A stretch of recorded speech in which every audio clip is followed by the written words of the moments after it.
Com'è andata stamattina?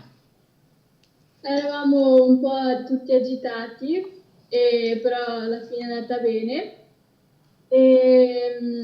Ieri la professoressa, per incoraggiarci, la professoressa di lettere, ci ha detto che da stamattina dovevamo svegliarci felici come se stessimo andando in gita. E, mm, e allora noi eravamo molto più carichi e entusiasti. 13 anni di entusiasmo, tema argomentativo sull'adolescenza scelto tra le 3 tracce proposte. Camilla Armonici è una dei 75 ragazzi che nell'Istituto Comprensivo di Lozzo Testino, le scuole di Vo, Cintogano e Lozzo Testino, ha simulato l'esame di terza media.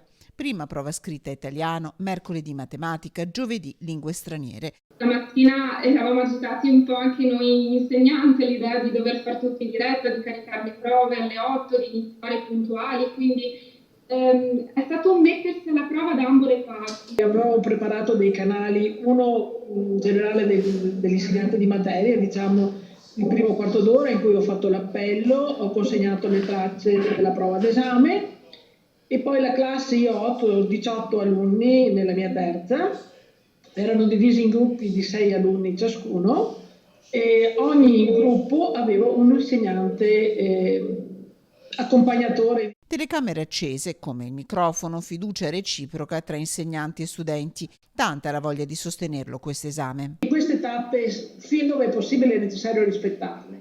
I ragazzi ne sentono il bisogno. Io le assicuro che stamattina hanno affrontato l'esame con molta serietà e in serenità. Per noi è una prova di valutazione volta però a senso etimologico del valutare, cioè del dare valore al lavoro che sia gli insegnanti sia gli alunni hanno compiuto nel triennio e soprattutto in questo periodo. È un peccato finirle così, perché comunque non è solo finire 3 anni di scuola di primo grado, anche 5 anni di elementari dove la classe è sempre rimasta quella, siamo sempre noi 18 ragazzi, quindi finire un po' così, senza preavviso, diciamo, perché chi è che avrebbe mai pensato che quando abbiamo percorso il Vialetto quel giorno sarebbe stata l'ultima volta. Era il 21 febbraio ed è cambiato il mondo. Il mio sogno è di rivedere tutti i miei amici, dal primo all'ultimo, e fare una grande, grande festa.